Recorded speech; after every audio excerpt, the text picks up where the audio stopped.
Good morning class. Adiraj classes में आपका एक बार फिर से स्वागत है। मैं गुरमीत चौधरी और आज हम अपने चौथे प्रैक्टिस सेट के साथ आप सबके बीच। पिछले 3 प्रैक्टिस सेट को आपने बहुत प्यार दिया है और कमेंट्स भी करते रहा करो। और जो क्वेश्चन अगर मैं होमवर्क दे रहा हूँ तो उसे होमवर्क को करा करो। उसके ऑप्शन में जो भी होंगे आंसर दिया करो कमेंट बॉक्स में, ठीक है। और आज आपका चौथा सेट है और धीरे धीरे हम लेवल भी बढ़ाना शुरू करेंगे। और सब एक दूसरे से क्लास को शेयर करो, जिसके लिए भी ज़रूरी है सब तक पहुंचाओ, ठीक है। चलिए पहले क्वेश्चन की तरफ चलो।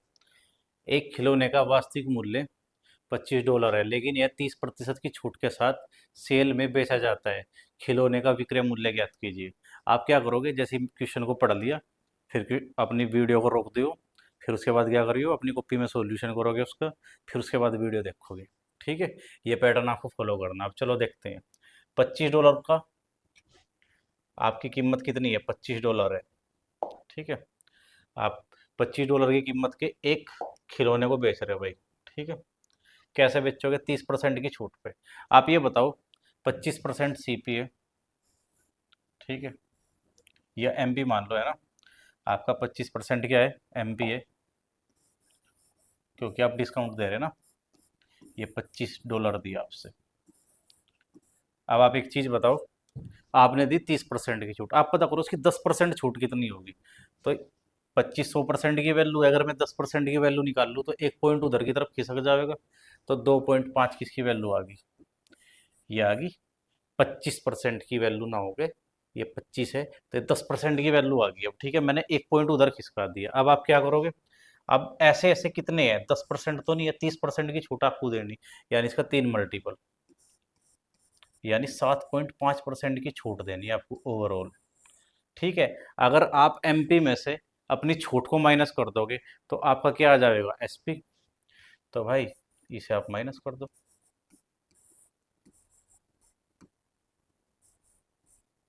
$17.5।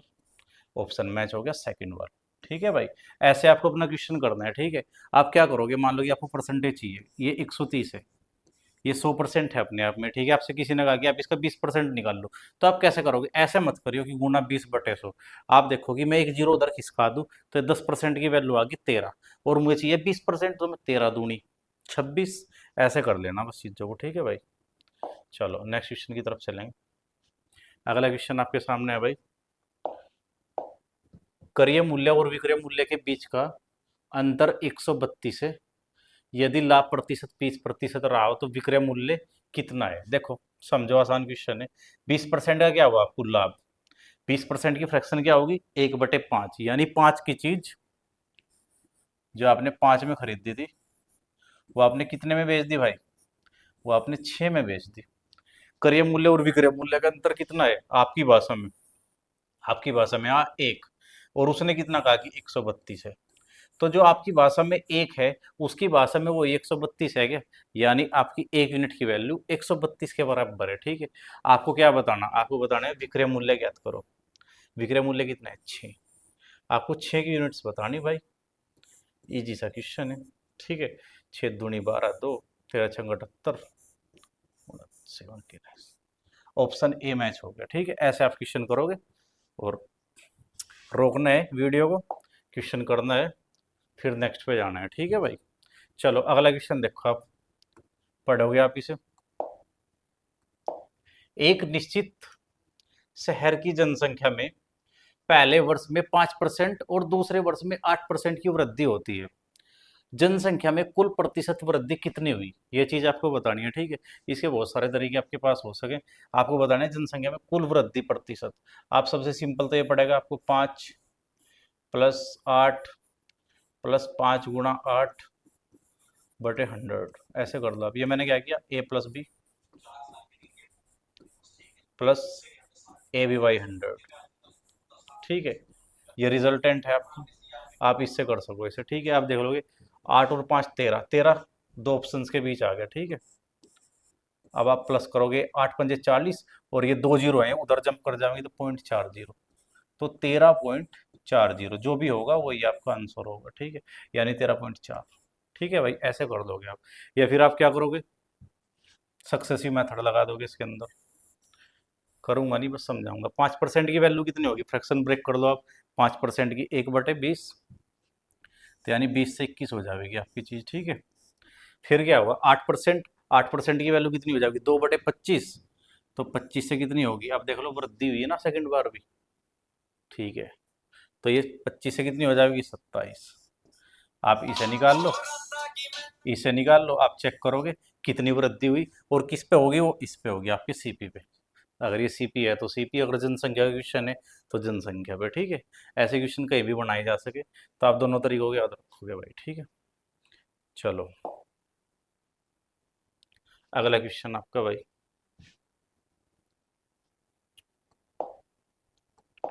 5 संख्याओं का औसत 36 है, प्रथम 2 संख्याओं का औसत अंतिम 3 संख्याओं के औसत से 1.5 गुना है, ठीक है भाई।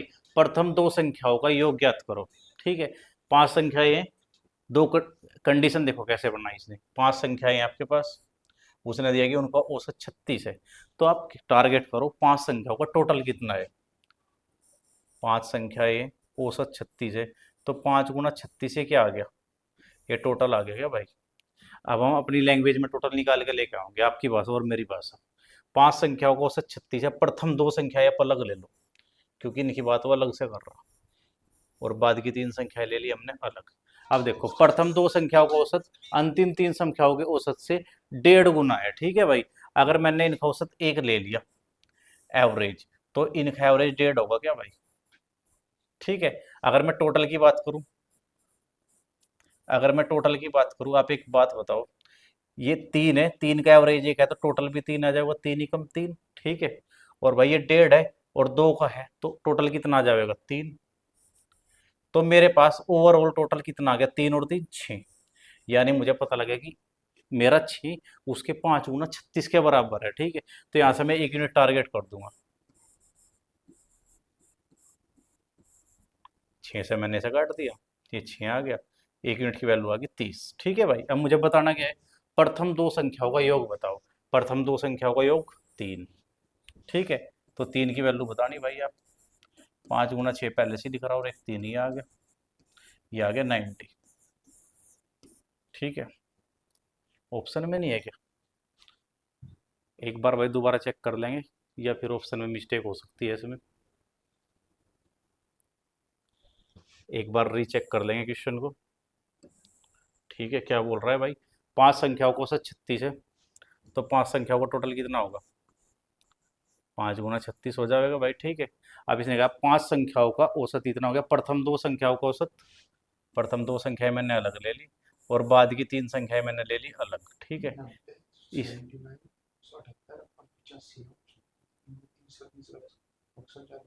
अच्छा, ये जब ज़्यादा लग गए, चलो कोई नहीं, मैं दोबारा करवा दूँ। 90 आया ना फिर ऐसे तो, अच्छा ये पिछले वाले एक्स्ट्रा लग रही, तो भाई ये ऑप्शन नहीं है, ये इतने ही ऑप्शन है सिर्फ, है ना। हाँ चलो कोई नहीं, मैं दोबारा लिख दूंगा। आपका ऑप्शन ए है 90, ऑप्शन बी है 79,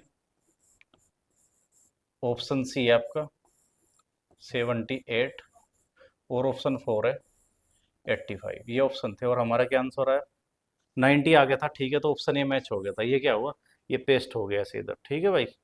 ये ऑप्शन टाइपिंग एरर होगी थोड़ी सी, इग्नोर करो चीज़ को, है ना। आपका आंसर सही आ गया ये, ठीक है भाई। ऐसे करना है आपको, यही तरीका है सबसे बेस्ट इस क्वेश्चन को करने का। आप जितने भी स्लॉट है वो अलग अलग बना दो, और जो जो चीज़ें कंडीशन दी उसे करो, एक्स वैक्स मानने की कोई जरूरत नहीं है, ठीक है। चलो अगला क्वेश्चन पढ़ेंगे भाई। आप क्या करोगे, सबसे पहले वीडियो को रोकोगे, क्वेश्चन को पढ़ोगे, और अपनी तरफ से पूरा सॉल्यूशन बेस्ट से बेस्ट करोगे, चाहे 1 से 2 मिनट लग जाए, कोई दिक्कत नहीं है, अभी प्रैक्टिस कर रहे हो आप, ठीक है। अब देखो अगला क्वेश्चन क्या करा भाई, एक वस्तु का अंकित मूल्य 640 रुपये है, यदि वस्तु पर 37.5% की छूट दी जाती है, तो वस्तु का विक्रय मूल्य ज्ञात करो, ठीक है। एक इजी सा क्वेश्चन है, 640 रुपये है भाई, एमपी, छूट कितने की दे दी, 37.5% की, इसका मतलब है 3/8, 3/8 की छूट दे दी, तो विक्रय मूल्य बताना आपको, ठीक है। तो मैं छूट निकल जाएगी ऐसे, आप डायरेक्ट भी निकाल सकते थे। अब मुझे क्या करना पड़ेगा, मुझे छूट माइनस करनी पड़ेगी एक बार, ठीक है। मैं डायरेक्ट भी करके दिखा दूंगा। आठों अट्ठी 64, 8 दिया 24, 240 की छूट है। ये मैंने इसलिए बताया कि कभी आपसे क्वेश्चन में छूट पूछ लिया जाए ना डायरेक्ट, तो आप ये छूट निकाल दोगे, ठीक है। ये आप फर्दर क्वेश्चन के लिए तैयार कर सको खुद को, ठीक है। अब मैं बताना क्या है मुझे, विक्रय मूल्य 640 में से आप क्या घटा दो, 240 घटा दो। भाई इतना आपका एमपी था, इतनी आपने छूट दे दी, तो बेच कितने की दिया आपने चीज, 400 की। बताओ, आपका ये आंसर हो जाएगा। लेकिन अगर डायरेक्ट विक्रय मूल्य पूछ लिया उसने, तो आप क्या करोगे, सीधा 640 है। आपको पता है कि भाई आपने 8 पे 3 की छूट दी, कैसे पता लगा, 37.5% की है ना, ठीक है। इसकी फ्रैक्शनल वैल्यू क्या हो जाएगी, 3/8। यानी कि अगर 8 की चीज़ है, आपने उस पर 3 की छूट दे दी, इसका मतलब 8 की 3 वस्तु पे 3 की छूट देने का मतलब 5 में बेचना, ठीक है। तो 640 जो चीज़ है वो 8 की वैल्यू है, और 5 की वैल्यू आपको बतानी है। 8 अट्ठी 64 और 8 पंजू 40, ये 400 आ गया। आप ऐसे डायरेक्ट आंसर निकाल सको सिर्फ इतना सा सॉल्यूशन कर, ठीक है। लेकिन मैंने ये क्यों बताया, कभी आपसे क्वेश्चन में छूट की वैल्यू पूछ ली जावे तो आप ऐसे कर लो, ठीक है भाई। ये आपका सॉल्यूशन है, आसान सा क्वेश्चन था। अगला क्वेश्चन भाई देखो, अमन एक काम का अमन एक काम 28 दिनों में पूरा कर सकता है, वह कुल काम का कितना भाग 8 दिनों में पूरा कर सकता है। ये एक इजी सा क्वेश्चन है भाई, सीधा फ्रैक्शन पे है, ठीक है। 28 दिन में पूरा काम हो जाएगा, और ये पूछ रहा कि भाई कुल भाग का 8 दिनों में कितना होगा, ऐसे फ्रैक्शन बन जाएगी। टोटल काम 28 है, 28 दिन का काम है टोटल। आप मान लो कि आप एक दिन में एक काम करते हो भाई, ठीक है। तो 28 दिन में आप 28 काम करोगे। इसने कहा कि 8 दिन काम करा आपने, तो आपने 8 दिन में एक के हिसाब से 8 ही काम कर दिया होगा, तो आपने इतना काम निपटा दिया क्या। 4 दूनी 8, 4 सत्ते 28, तो ये आ गया 2/7। ये कुछ नहीं है भाई, ये आपके फ्री का नंबर है, और ये क्वेश्चन सब पेपर के ही है, लेटेस्ट पेपर के ही हैं, 2024 के अंदर आए हुए, ठीक है। तो डरने की जरूरत नहीं है, आप पेपर के अंदर जाओ, ये चीजें आपको दोबारा मिलेंगी वहां पे लिखी हुई, ठीक है। अब देखो क्या क्वेश्चन आया। एक अर्धगोले का व्यास 21 सेंटीमीटर है, अर्धगोले का कुल पृष्ठीय क्षेत्रफल कितना होगा। आप देखो, मैंने पिछली क्लास में, पिछली 1 या 2 क्लास में मैंने अर्धगोले का और गोले के सारे फॉर्मूले आपको रिवाइज करवाए थे। अब देखो अर्धगोले के ऊपर क्वेश्चन आ गया आपका, ठीक है। अब एक बार बस, अब मैं रिवाइज नहीं करने का उस चीज़ को, आप क्या करोगे, पुरानी क्लास को जाके देख लोगे एक बार, ठीक है। वहाँ से जो फॉर्मूले आप शॉर्ट नोट्स तैयार कर सको अपने, है ना। और जितने भी जैसे कि आप लेक्चर्स देखोगे आगे, आपको नए क्वेश्चन जो भी मिलेंगे ना, तो आप उनके शॉर्ट नोट्स बना सको, ठीक है। कभी भी आप उसे रिवाइज करते रहो, फिर मौका लगाते रहो, वैसे ही ऑनलाइन भी लगाओ, ऑफलाइन भी लगाओ, हमारे साथ लगाओ, ठीक है। ऐसे आपकी प्रैक्टिस हो जाएगी भाई। अर्धगोले का व्यास दिया 21 सेंटीमीटर, अर्धगोले का कुल पृष्ठीय क्षेत्रफल बताना आपको, ठीक है। देखो मैं बता रहा कि भाई कुल पृष्ठीय क्षेत्रफल पूछेगा, तो उसमें क्या है, हल्का से एक बार और रिकैप करवा दूंगा चीजों। ये आपका अर्धगोला है। अगर पूछ लिया जाए पृष्ठीय क्षेत्रफल, तो फिर क्या है, पृष्ठीय क्षेत्रफल मतलब, पृष्ठीय क्षेत्रफल का मतलब क्या है कि आप जिस सतह को टच कर पा रहे, तो आप इसे टच कर पाओगे, ये भी खुद में पाई आर स्क्वायर है, ठीक है। आप इसे टच कर पाओगे, ये भी पाई आर स्क्वायर है, ठीक है। लेकिन क्या है, ये जुड़ गया और ये जुड़ गया, ये आ गया 2 पाई आर स्क्वायर। लेकिन अगर कभी भी कुल पृष्ठीय क्षेत्रफल की बात हो जावे, तो आप देखो, आप बाहर से टच कर सको, आप किनारों को टच कर सको, आप इसके अंदर से भी टच कर सकोगे।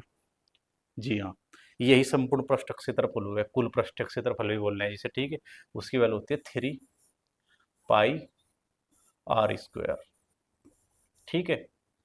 ये सी एस से कुल पृष्ठीय क्षेत्रफल अगर आपसे कभी पूछा जाए, ठीक है, टोटल। अब आप क्या करोगे, 3 पाई की वैल्यू कितनी आ गई, 22/7। पाई आ गया, आर कितना बनेगा आपका, देखो 21 व्यास है, तो 21/2 और 21/2, ठीक है। आप देख लोगे भाई, 7 से आप इसे काट दो, एक बार कट जाएगा 3, ठीक है। और भाई 2 से आप इसे काट दो, ये आ गया 11, ठीक है। आपसे यहाँ से क्या पता लगा, आपको आपको ऑप्शन देखो, 3 और 3 9 बन गया आपका, ये 9 तो नहीं कटने का किसी से भी, और ये 11 भी है मेरे पास, ठीक है। और मेरे पास क्या है इसके अलावा, ये 2 है अपोन में भाई, और ये मल्टीप्लाई में 21 बच रहा। हम क्या करेंगे, इसकी हेल्प से भी अपने आंसर पे पहुंचने की कोशिश करेंगे। मुझे पता है कि मेरा जो भी आंसर होगा 11 का मल्टीपल होगा जरूर। ये मैंने बेसिक कैलकुलेशन सोल्व कर ली बस। अभी मैंने निकालना सिखाया था पिछली क्लास में कि आप डिफरेंस करोगे ऑप्शंस का, ठीक है। तो ये देखो यहाँ पे 4, यहाँ पे कितना आएगा -3, ये देखो ये -1, जी हाँ, ये मेरा 11 का मल्टीपल है। अब मैं ऊपर वाले ऑप्शन चेक कर लूँगा, ये होगा -5 और ये आएगा कितना, ये होगा -2, 7, ये 7 बन गया माइनस का, तो ये नहीं होने का। अब इसे देख लो आप, ये -3, ठीक है, और ये -1, ये भी -1, 3 4 5, ये भी आंसर नहीं होने का भाई, ठीक है। अब आप ऑप्शन ए पर आ जाओ, ये -5 और भाई एक +1, ये 4 बन गया, तो ये तीनों फेल हो गए। सिर्फ एक यही है, ये ऑप्शन सिर्फ एक ही 11 का मल्टीपल है। अगर ऐसा होता कि दो ऑप्शन 11 के मल्टीपल मिल जाते तो फिर मैं 9 का मल्टीपल चेक करता, ठीक है भाई। अगर दो ऑप्शन 9 के मल्टीपल मिल जाते तो फिर मैं 7 का मल्टीपल चेक करता, ठीक है, क्योंकि 21 के अंदर 7 है। तो आप ऐसे क्वेश्चन को कर सको। अगर कभी आप कैलकुलेशन में फंस रहे तो आप दो या तीन तरीके से चीज़ों को सोच सको भाई, ठीक है। चलो, मैंने सोल्व ही नहीं करा क्वेश्चन को, मैंने ऐसे ही आंसर निकाल दिया इसको, ठीक है भाई। अगला क्वेश्चन क्या करा भाई, 2022 में शहर ए की जनसंख्या 62,500 थी। एक वर्ष बाद ए की जनसंख्या बढ़कर 7500 7,500 हो गई, ठीक है, 75,000 होगी, सॉरी, ठीक है। जनसंख्या में प्रति वर्ष प्रतिशत वृद्धि बतानी है आपको, कितनी हुई भाई, ठीक है। चलो कोई नहीं, कर देते हैं भाई, कितनी होगी अब, कितनी होगी जनसंख्या, जनसंख्या होगी 75000। पहले कितनी थी 500। आप चेक कर लो कितनी बड़ी जनसंख्या,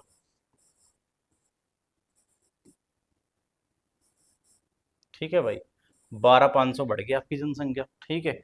आपको पता करना कि कितना परसेंट हाइक आया, कितनी परसेंट बढ़ गई भाई, 12,500 बढ़ गई, किस पे, पीछे, पहले कितनी थी, सॉरी, 62500, मल्टीप्लाई कर दो 100 से, क्योंकि परसेंटेज की वैल्यू बताओगे आप।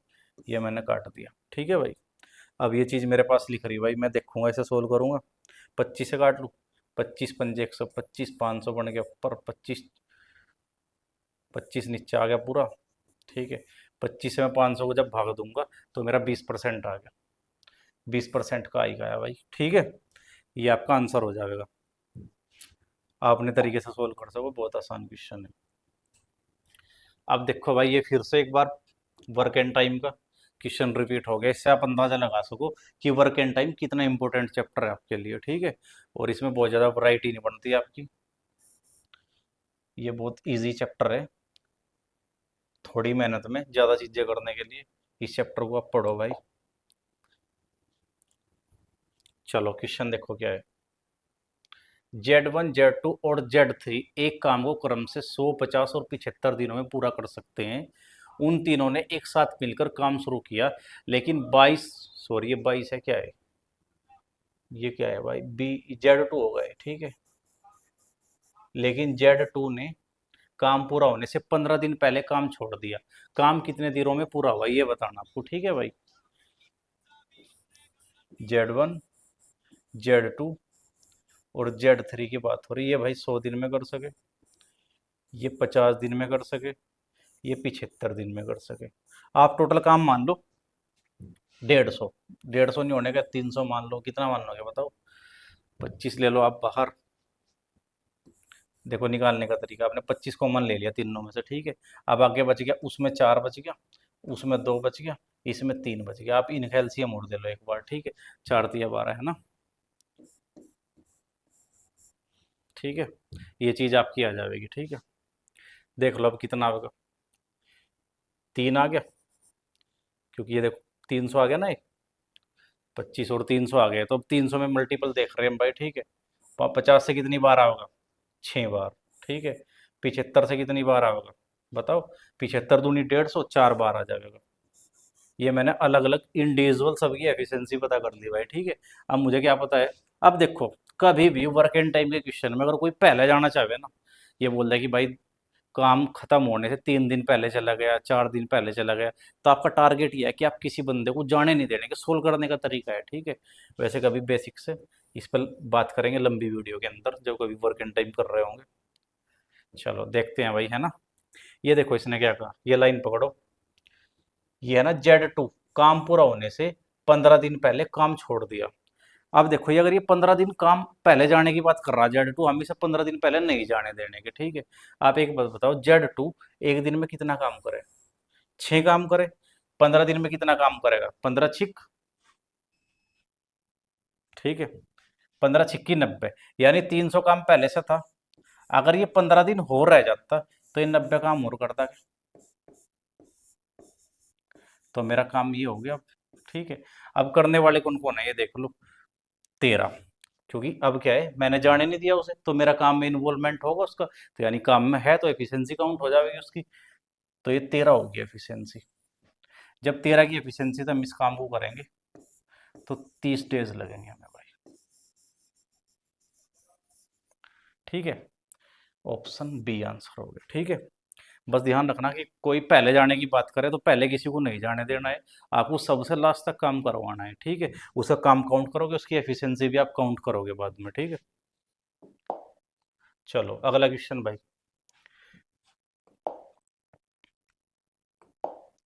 ये देखो आपके सामने क्वेश्चन आ गया, इसका मान कितना है ये बताना आपको, ठीक है। चलो कोई दिक्कत नहीं है, आप बनाओ पेयर, 1 2 3, ठीक है। 3 पेयर बन गए, ठीक है। अगर हम कभी भी क्या कर रहे हैं, स्क्वायर रूट निकाल रहे हैं इस संख्या का, तो हमें पता है कि 3 पेयर बन गए मेरे पॉइंट से पहले पहले, ठीक है। तो यानी कि, और ये पेयर जो है मुझे कितना दे देगा? 9, और 3 पेयर है, तो भाई 1 2 और 3, 3 के बाद ही 0, ठीक है। ये आपका आंसर हो जाएगा, ठीक है भाई। अगला क्वेश्चन देखो आप, ये आ गया बिल्कुल आपका बेसिक क्वेश्चन, आपके अनुपात समानुपात से, ठीक है। आपसे दिया है कि 4m is equal to 5n is equal to 20। आप याद रखोगे, देखो मैं लिखा दिखा दूंगा यहाँ पे आपसे।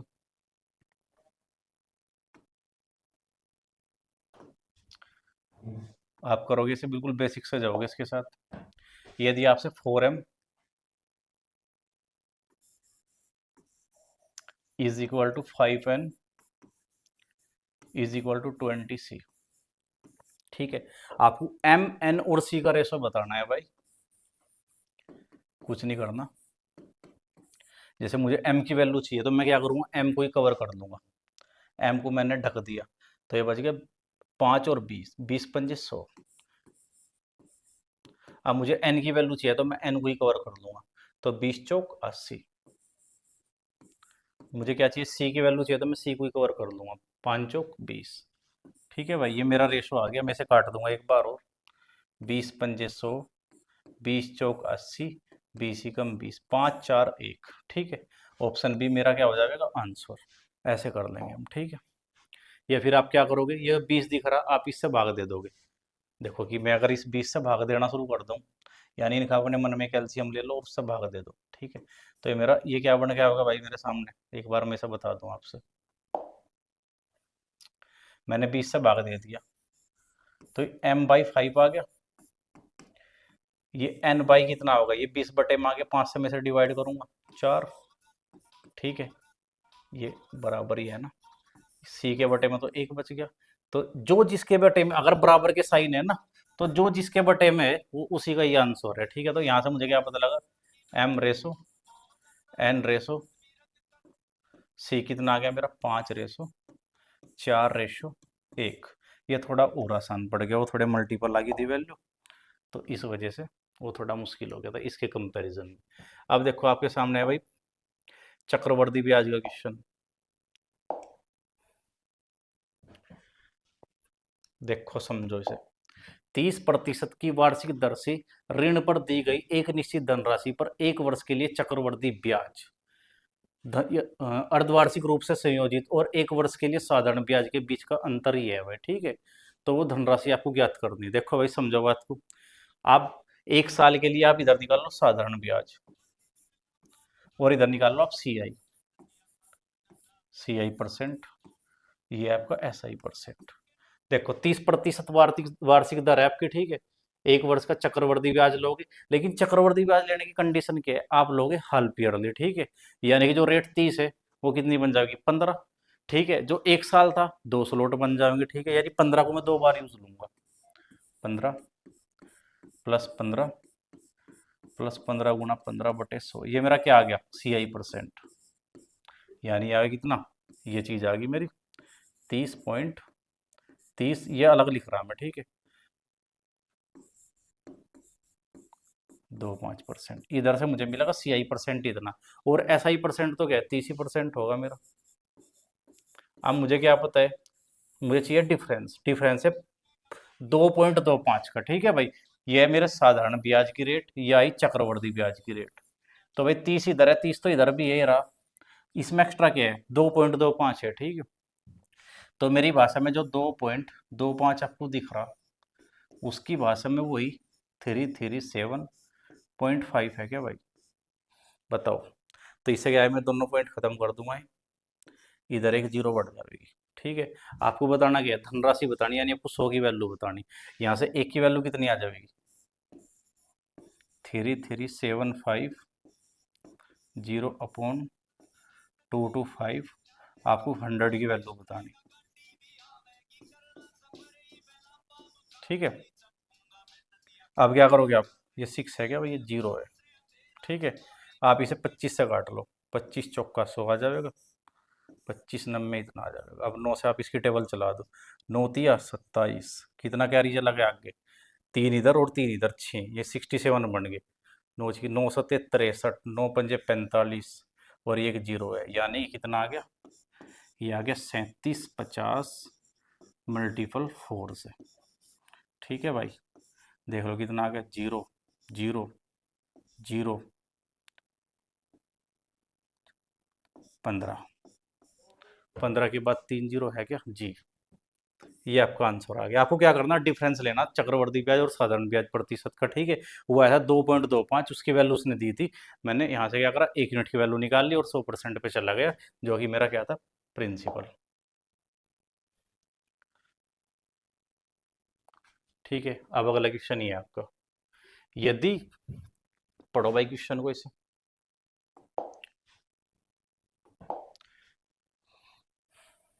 यदि 7,000 रुपए को ए, बी और सी के बीच इस प्रकार बांटा जाता है कि A/B का हिस्सा ये, B/C का हिस्सा ये, तो इसमें ए का हिस्सा कितना होगा, ये चीज आपको बतानी होगी, ठीक है। आंसर करना आपको, चलो देखते हैं। A/B कितना पता है मुझे, और B/C कितना पता है, ये पता है 2/3, ये पता है 4/5, ठीक है। मुझे क्या चाहिए, A/B/C निकल जावे यहाँ से, तो बात बन जाएगी भाई। कैसा निकलेगा, ए निकालना 4 दूनी 8, बी निकालना तो 4 तिया 12, सी निकालना तो 5 तिया 15, ठीक है भाई। 8 12 और 15 मेरा रेशो आ गया इनका, ठीक है। और मुझे कितने रुपए बांटने, इतने बांटने इस रेशो में, ठीक है। तो देखो 20 30 35 आ गया भाई, ठीक है। 35 यूनिट की वैल्यू कितनी आ गई, इतनी आ गई। तो 1 यूनिट की वैल्यू कितनी आ गई, 2000, ठीक है। आपको बताना क्या है भाई, ए का हिस्सा बताना आपको, ठीक है। ए का हिस्सा क्या है, 8 है, तो 8 की वैल्यू बता दो भाई, कितनी हो जाएगी, 16 भाई, ठीक है। 16,000 जो भी ऑप्शन होगा वही आपका आंसर हो जाएगा, ठीक है। इतना आसान सा क्वेश्चन है, ABC का रेशो निकाल लो और खत्म।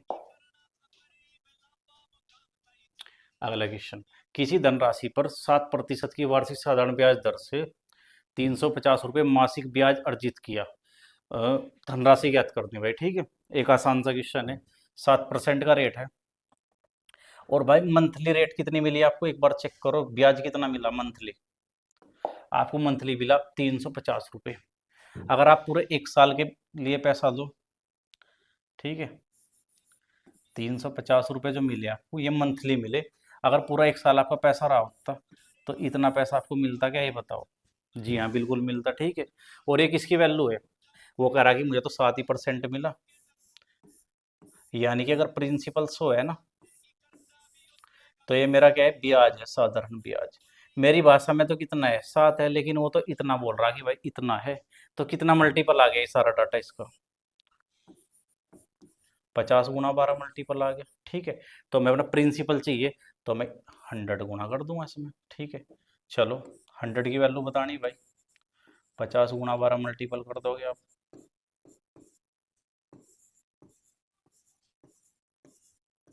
जितने पीछे जीरो है वो लगा दोगे, ये आ गया आंसर। ठीक है भाई, ये आपका आंसर आ गया। चलो अब देखो, प्रथम 31 विषम संख्याओं का औसत कितना है। ऐसे क्वेश्चन भाई ऐसा नहीं है कि विषम संख्याओं पे ही बने, योग पे भी बनाई जा सकें। ठीक है, आपसे सम संख्याओं पे भी बनाई जा सकें। ठीक है, तो कोई दिक्कत नहीं है, समझो।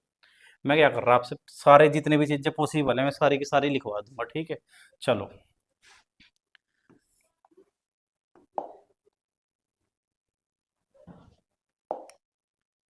समझो बात को। मैं जो फॉर्मूले लिखूंगा इन्हें उतार लियो, नोट्स बना लियो। प्रथम एन पूर्णांकों का योग, मैं योग के बताऊंगा। ठीक है, योग से आपको पता है जितनी टर्म्स होंगी उससे डिवाइड कर दोगे तो आपको क्या मिल जाएगा, औसत मिल जाएगा। ठीक है, तो मैंने प्रथम एन पूर्णांकों का योग बताना। ठीक है, तो एन n+1/2। ठीक है, ये आप याद रखोगे, प्रथम एन पूर्णांकों का योग है। ठीक है, चलो प्रथम एन पूर्णांकों के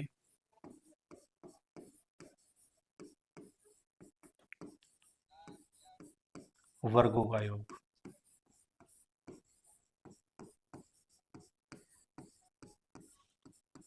कितना होगा, 1/6 n+1। ठीक है, 2n+1, ये चीज आप याद रखोगे। ठीक है, और सम संख्याओं का,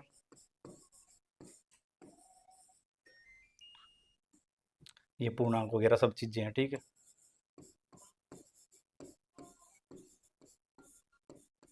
ये होता है n+1। ठीक है, प्रथम n विषम संख्याओं का योग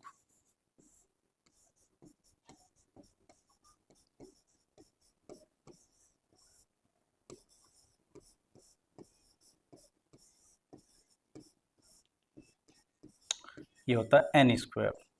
ठीक है भाई, ये चीज है, ये सारे फॉर्मूले योग के हैं, लेकिन ठीक है आपको निकालना है एवरेज। मान लो कि आपको प्रथम एन पूर्णांकों का योग ना पूछो, औसत पूछ लिया होता, एन की वैल्यू देगा कुछ भी। ठीक है, तो आप योग निकाल लो, फिर जितनी नंबर ऑफ टर्म्स है उससे डिवाइड कर दो। जैसे कि इसमें 31 दिया, मैं 31 का यूज लेकर दिखाऊंगा। ठीक है, अगर मेरे से मतलब प्रथम 31 विषम संख्या को औसत पूछा जाता ना, तो मैं क्या करता, 31 का स्क्वायर कर देता मैं। ठीक है भाई, लेकिन मेरे से पूछा गया है औसत, पूछा मैं मुझे। ठीक है, एवरेज पूछा गया, तो मुझे एक बार एन से भाग देनी पड़ेगी। आपका औसत क्या होता है, आपने जितने भी टर्म्स ली उनका टोटल कर लो और नंबर ऑफ टर्म्स से डिवाइड कर दो, सीधी सी बात है।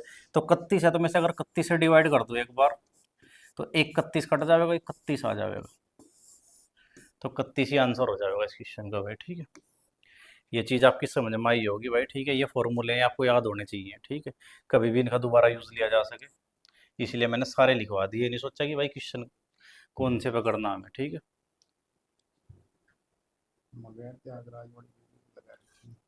ठीक है, तो इसी के साथ आज की क्लास भी आपकी